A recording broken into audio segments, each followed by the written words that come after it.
November 1852, a man was brought out of the sewer that served as a dungeon for the worst criminals of Persia.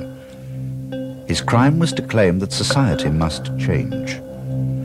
He came before the court of the Shah, bowed by the chains and dressed in the rags he'd worn for 4 dark months underground, and he heard sentence pronounced against him. He was granted life on pain of banishment. He was stripped of everything that he possessed. No chance was given him to defend himself. The prisoner's name was Mirza Hussein Ali of Noor, and he was known by those who loved him as Baha'u'llah.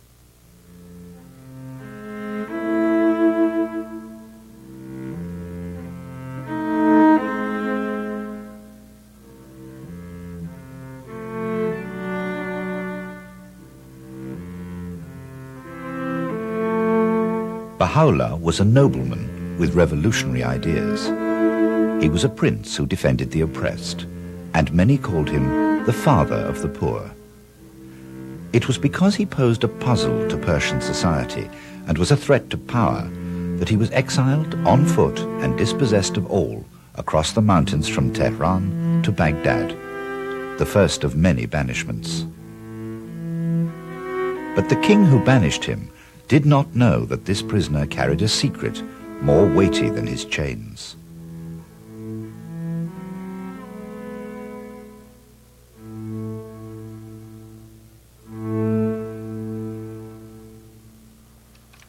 What was it like to be dispossessed in the past? What was it like to be homeless when homes were built to last forever, when rich was what you were born with, and the poor were always with us? When your skin color decided whether you were one of us or one of them? What was it like to be stripped of dignity and disgraced when those were the ways you measured men and condemned women?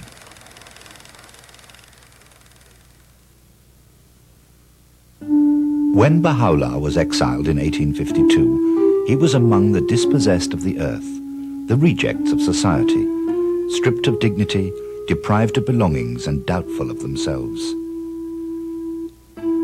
Sufferings the same in every century.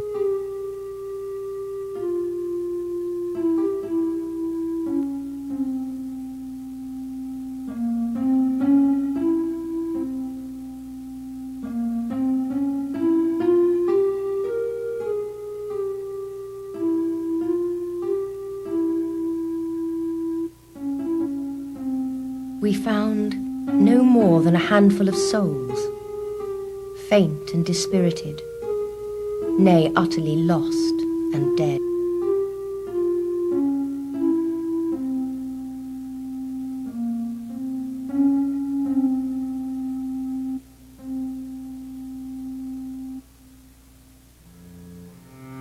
How do you begin again when you're faint and dispirited?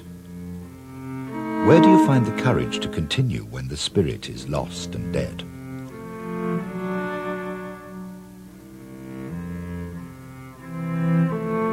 Regeneration is not easy. It doesn't always depend on welfare. It isn't always provided for by Social Security.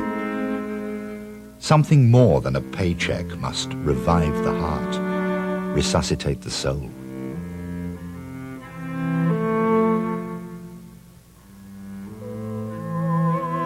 Noble have I created thee. To the eternal I call thee. With the tidings of light I hail thee. O Son of Man, rejoice. Up from thy mortal cage, and wing thy flight unto the placeless.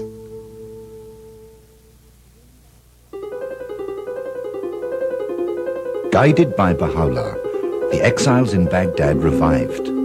They regained faith in themselves and in the power of change. They became distinctive for their unity. They shared everything. They owned nothing. They came into possession of their true selves. A community began to emerge in Baghdad that Baha'u'llah claimed had the power to change the world.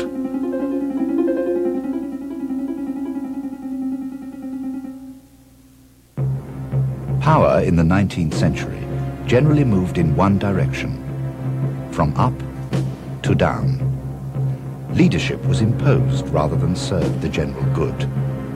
Authority was absolute, and those who wielded it did so absolutely. But in the middle of the last century, when Napoleon III was re-establishing one empire and the British were expanding another, a new kind of power was emerging which had nothing to do with empires.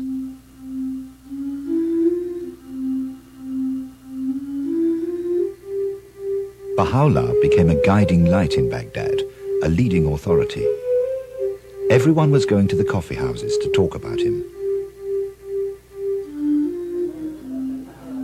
Everyone said people shared what they had because of him, and yet his authority was freely given. His power defied age-old definitions, and they were impressed.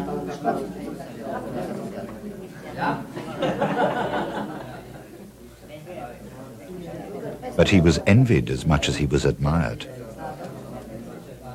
The well-known Mirza Hussein Ali of Noor is in Baghdad, and many have gathered round him with sudden expectations.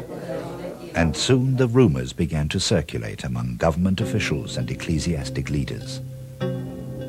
He's surrounded by nearly 200 followers. Secretly prompting and misleading foolish persons and ignorant weaklings. If he could only be arrested, the rest of them will be scattered. They number more than 3,000. He's becoming stronger, hour by hour. The situation is very dangerous. We cannot procrastinate any longer. I would request the removal of this source of mischief from a center like Baghdad.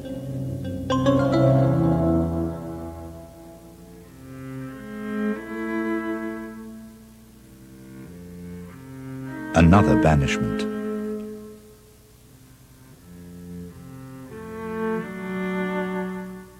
But on the eve of his second banishment, in a garden outside the city, Baha'u'llah made the most astounding claim of all.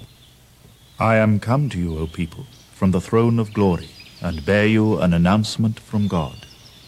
He said this message from God was expected by all the religions of the past. Every prophet hath announced this day, and every messenger yearned for this revelation. The religions were one, like the sun, he said. Just as they dawned in the past, so they would rise in the future. Every one of them is the way of God, connecting this world with the realms above. Each one of them is known by a different name, is characterized by a special attribute, and fulfills a definite mission.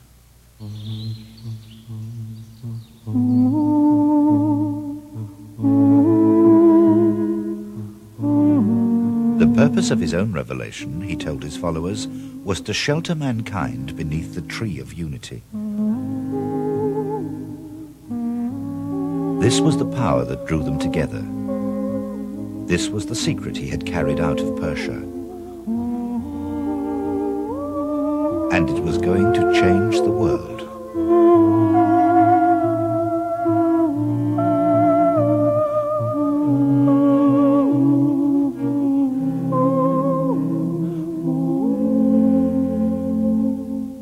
Constantinople, city of dreams and domes, was sinking into the twilight of its powers in 1863. A dying empire among the growing nations of the 19th century. Anything new was very disturbing, and so it wasn't long after Baha'u'llah arrived, acclaimed by friend and foe on every side, that rumors began to circulate once more.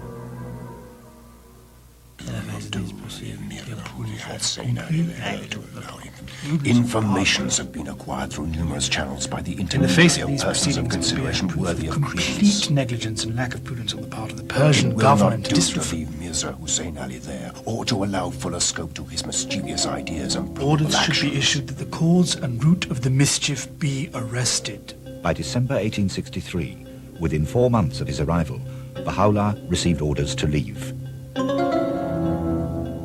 It was his third banishment.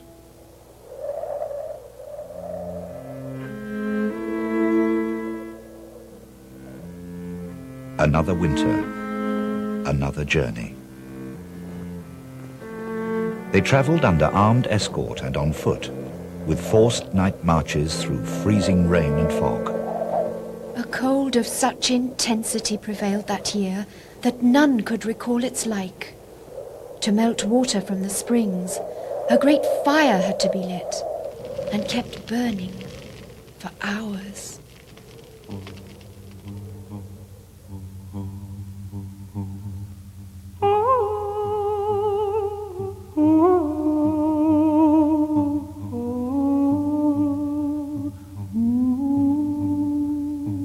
When they arrived in Adrianople, they were kennelled in cold and draughty houses before being brought to this building, now carefully restored.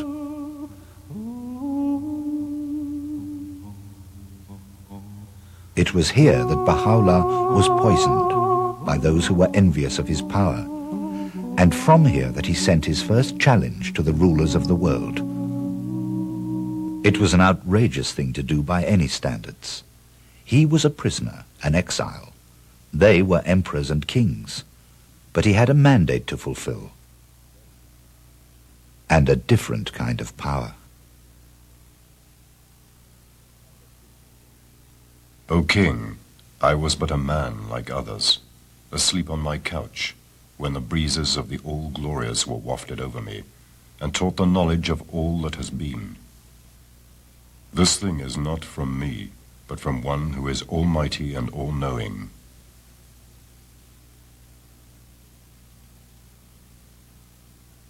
He challenged them to unite and fortify their alliances rather than their borders. O rulers of the earth, be reconciled among yourselves. Should any one among you take arms against another, rise ye all against him, for this is naught but manifest justice.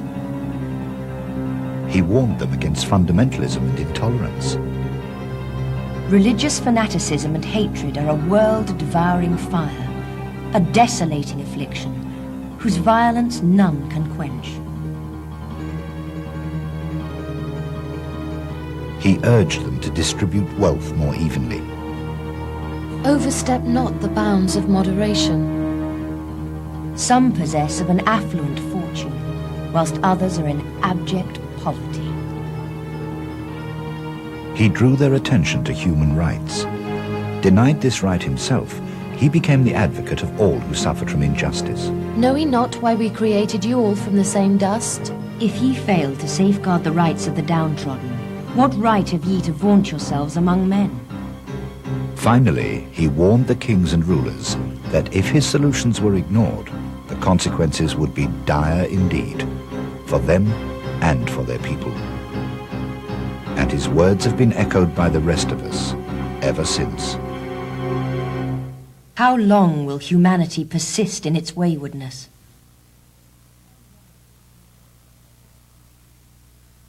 How long will injustice continue?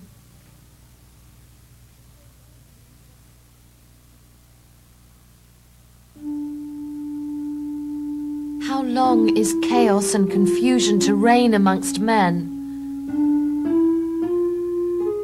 How long will discord agitate the face of society?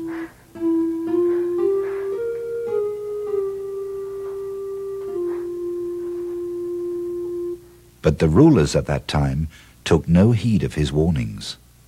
Tell the king that his territory will pass out of his hands, and his affairs will be thrown into confusion. Not I speak these words, but God speaketh them. Baha'u'llah was writing these words in 1868, when the last edict of banishment came, issued by Sultan Abdul-Aziz himself.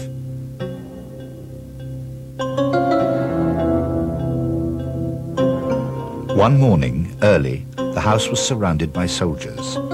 Guards were posted at the gates. Everyone summoned for interrogations. They were ordered to make ready for immediate departure. But no one knew where they were going this time.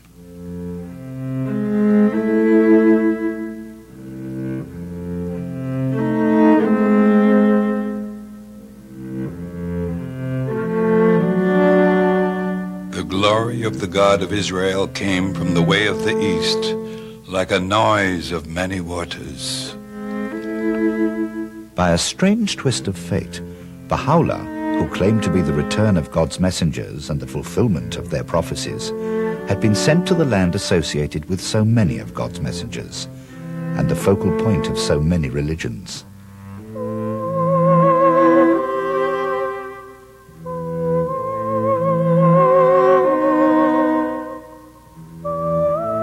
His final banishment had brought him to Akka in the Holy Land. The one they called the God of the Persians had been exiled to the ancient port of Ptolemais, the fortress city of Saint Jean d'Arc of the Crusaders, the meeting ground of Christian, Muslim, and of Jew.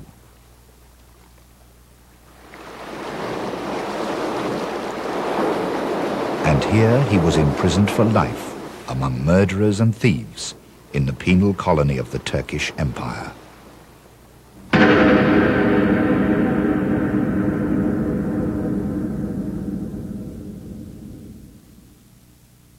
The metropolis of the owl.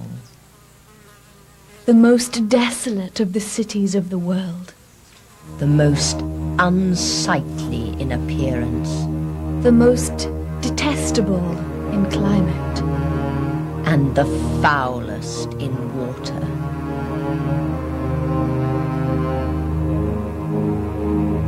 A darksome well. A blind pit.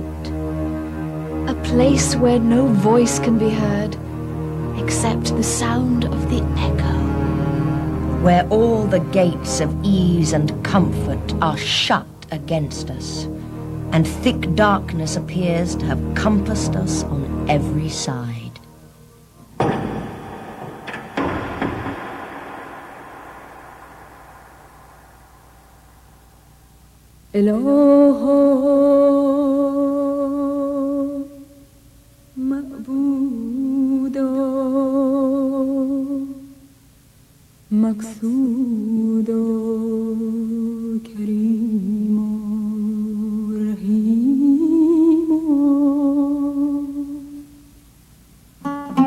Baha'u'llah was confined in this cell for over 2 years, and they were some of the most sorrow-filled years of his life. Isolated from all except his immediate family by the Sultan's decree, under strict surveillance and alone, he paced this room from wall to wall and knew it stone by stone.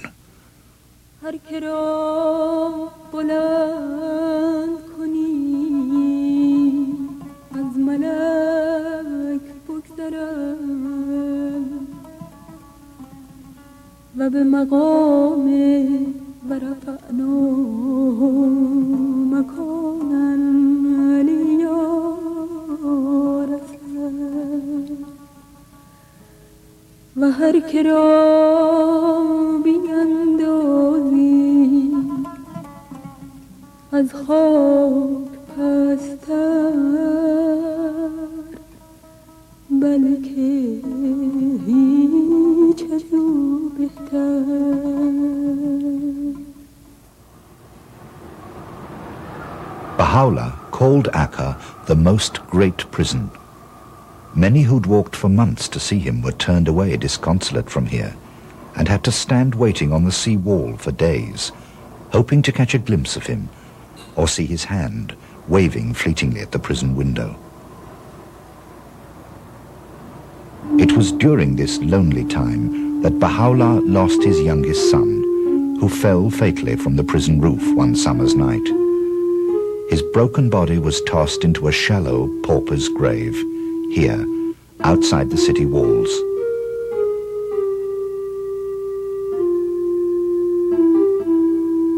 A brief life, a brutal death.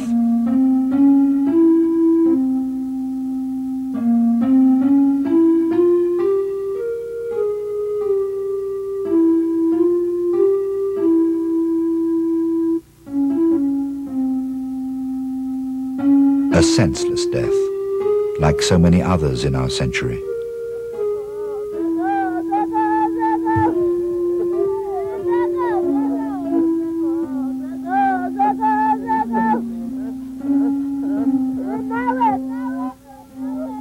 Thou seest me in this day shut up in my prison, and behold my son lying on the dust before thy face. I offered him up, O my God, as a sacrifice in thy path, that thy servants may be quickened, and all that dwell on earth be united.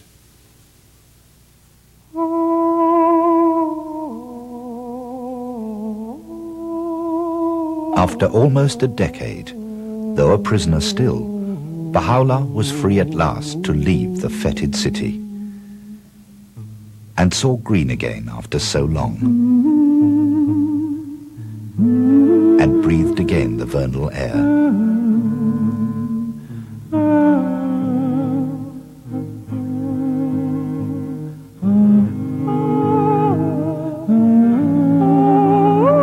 There was a mansion in the outskirts of the city, surrounded by an ancient grove of trees, and it was called Bahji, which means Garden of Delight. Here he lived the last years of his life, and from here his name was noised abroad.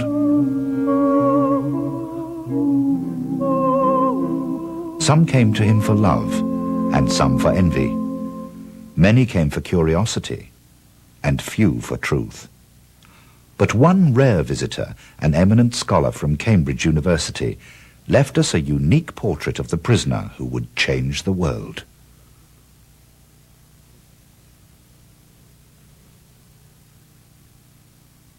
A second or two elapsed before I became definitely conscious that the room was not untenanted.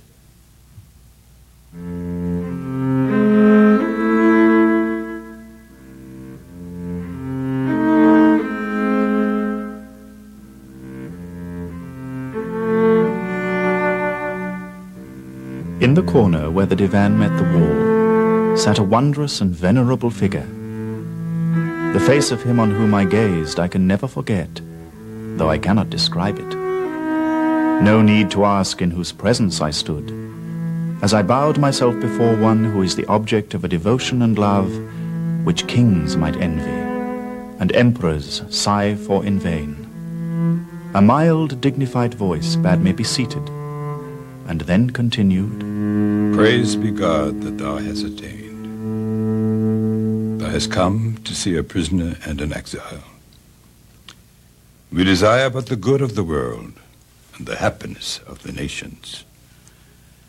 Yet they deem us worthy of bondage and banishment, that all the nations should become one and all men as brothers, that the bonds of affection and unity be strengthened, and differences of race be annulled.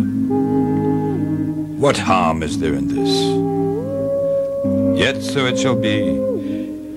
These fruitless strifes, these ruinous wars shall pass away, and the most great peace shall come. On May the 29th, 1892, Baha'u'llah passed away. And 100 years later, those who call themselves Baha'is, after his name, came to Bahji to commemorate his death. Who are the Baha'is, and where do they come from? Why do they believe in Baha'u'llah, and what are they doing to share his secret with the world?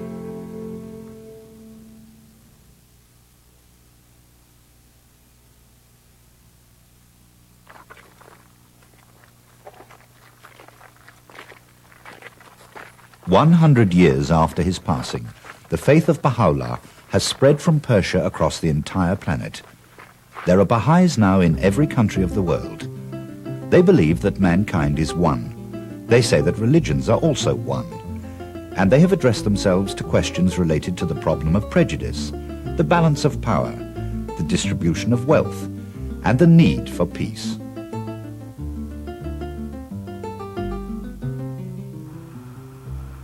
For Rick and Sandra Shickley in Washington, D.C., the most challenging of these issues is racism in the United States, a challenge which Rick faces as counselor to the Supreme Court, and Sandra has faced all her life as a black woman in white America.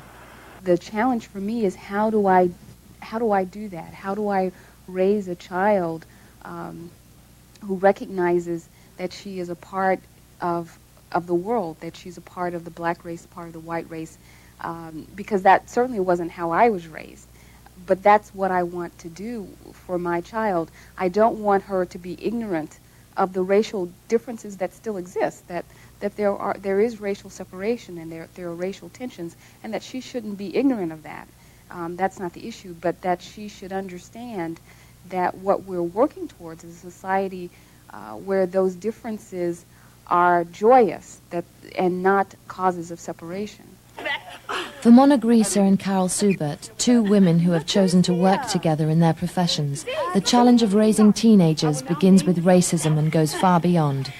Because it isn't easy to raise children to be open to other cultures and not frame opinions, to be world citizens rather than just black or white Americans. That's one of the biggest challenges. As our kids become older, the fact that they have the role models like children before, they came from different races, different backgrounds. At a time when teenagers retreat into their cultural and ethnic identities, Baha'i parents are attempting to help their children do the opposite. To reach out. Washington is a city of extremes. Black and white, rich and poor, a city in which family life is easily eroded.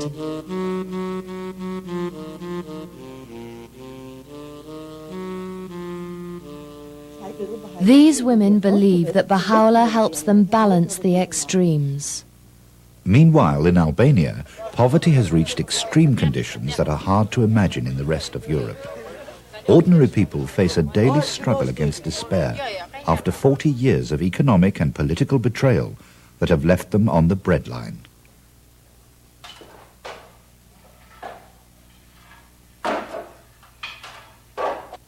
I have 4 children. I have raised them with suffering and great difficulty. In all this misery, and if I were to tell you the details, I'd just make myself more miserable. In all this time, I've tried to have hope. Perhaps for tomorrow, or the next day, or for a few weeks or months. Because this is not a life which lets us raise children. In fact, it would be better not to have children here.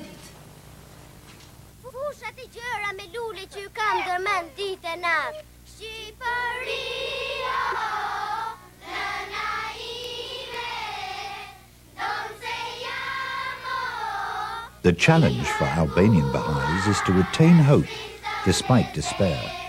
For them, Baha'u'llah's life is an example of this.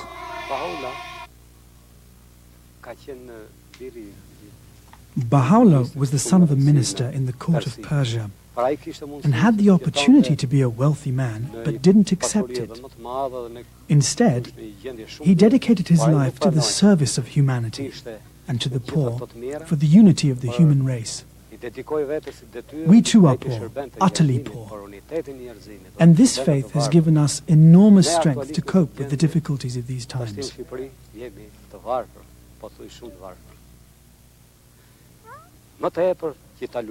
We're going to rebuild this country and join the rest of Europe, but with dignity, not like beggars. We need to spread the message that the world is one country and that Albanians have our place in the world, and our dignity too.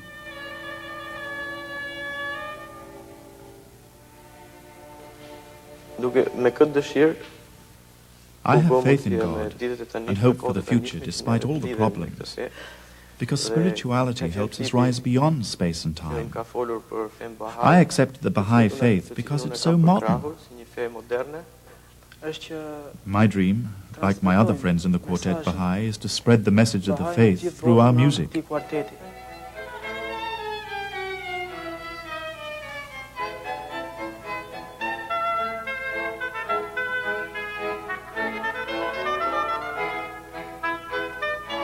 The Albanian Baha'is say their faith in Baha'u'llah can help them reconstruct their country.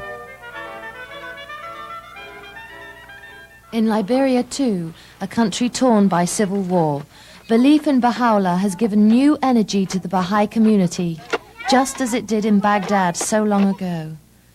They used to have a radio station which provided programs of social and economic development all over the country.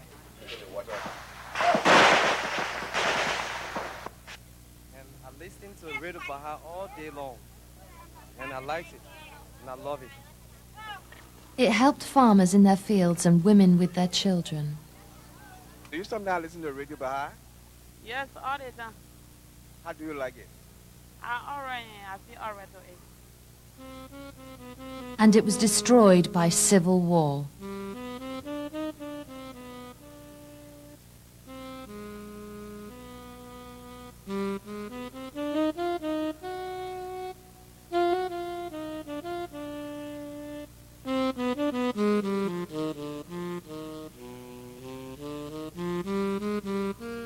This was their radio station, and the Baha'is, many of whom are still in refugee camps, say they are ready to rebuild it just as soon as they can. They are ready to start all over again. People say I'm Radio Baha'is. I'm a judge. Go fast when I go Radio Baha. Baha'u'llah gives them spiritual confidence to continue because his voice speaks to the soul.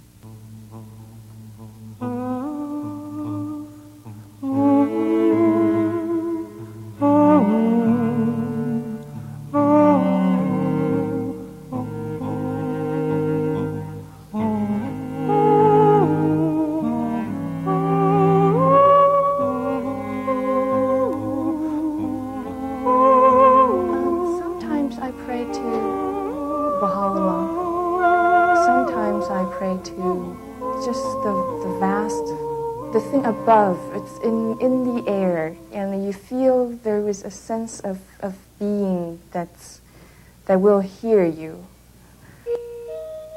Chinese Baha'is, coming from a background of Buddhism, Taoism, and more recent communism, have also recognized an ancient spiritual power in the voice of Baha'u'llah. I have been a Baha'i for 3 years. Why I become a Baha'i? Because I think the Baha'i thought very close to the Chinese thought. So for me, there's no conflict between the understanding of Buddhism and the Baha'i faith. Like we draw a circle. The inside is our knowledge, and the outside is the unknown question. That is the beginning of the God.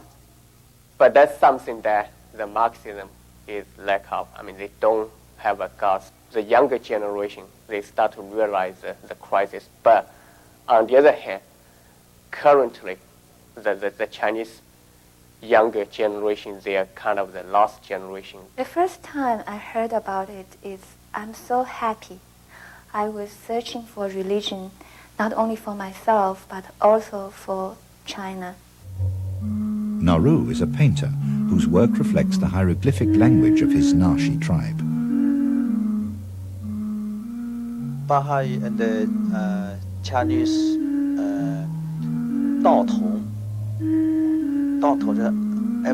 everybody together. His dream is to create a language through his art that can speak to everyone in the world.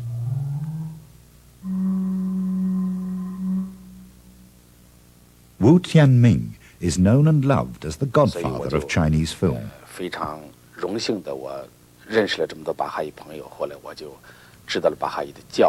I'm happy to be a Baha'i now and to have met so many Baha'i friends. I want to work together with them to make this world a better world. Because these ideas are what I've always been seeking. In my films, too. Baha'i ideas about unity and tolerance, prejudice and power have become familiar to liberal-minded people all over the world. We accept them as common sense without knowing they're Baha'i. In fact, when the leaders of over 170 countries gathered in Rio this year, the Secretary-General of the Earth Summit addressed them in words that echoed those spoken by Baha'u'llah over 100 years ago.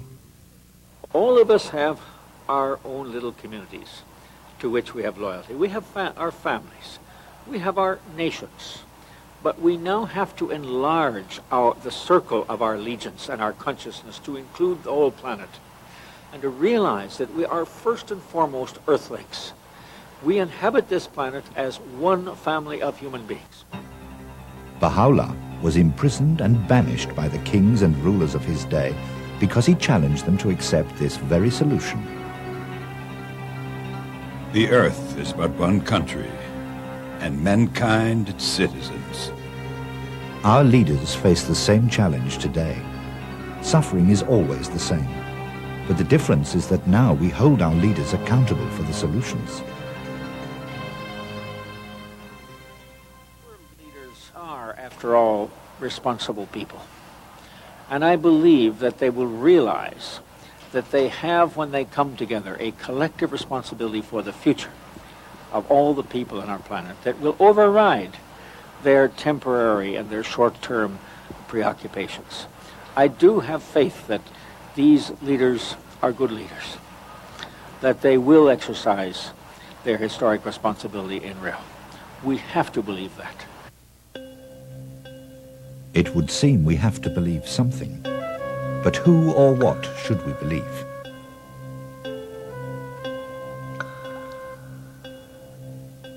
If we want to revive our sense of responsibility for the world, if we want to regenerate our belief in the future, we could do worse than ask ourselves about the man who first challenged us to face these issues.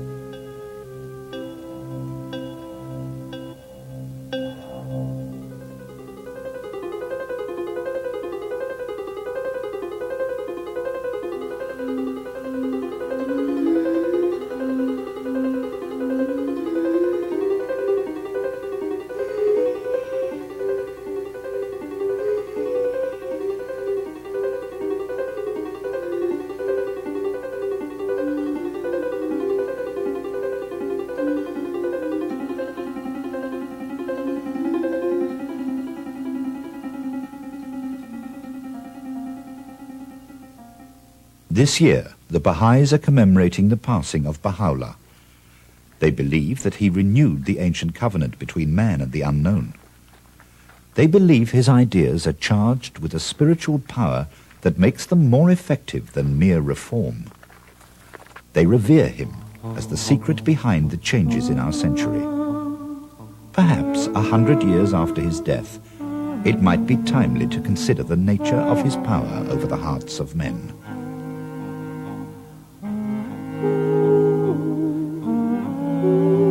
A new life is stirring within all the peoples of the earth, and yet none hath discovered its cause or perceived its motive. This is the changeless faith of God, eternal in the past, eternal in the future.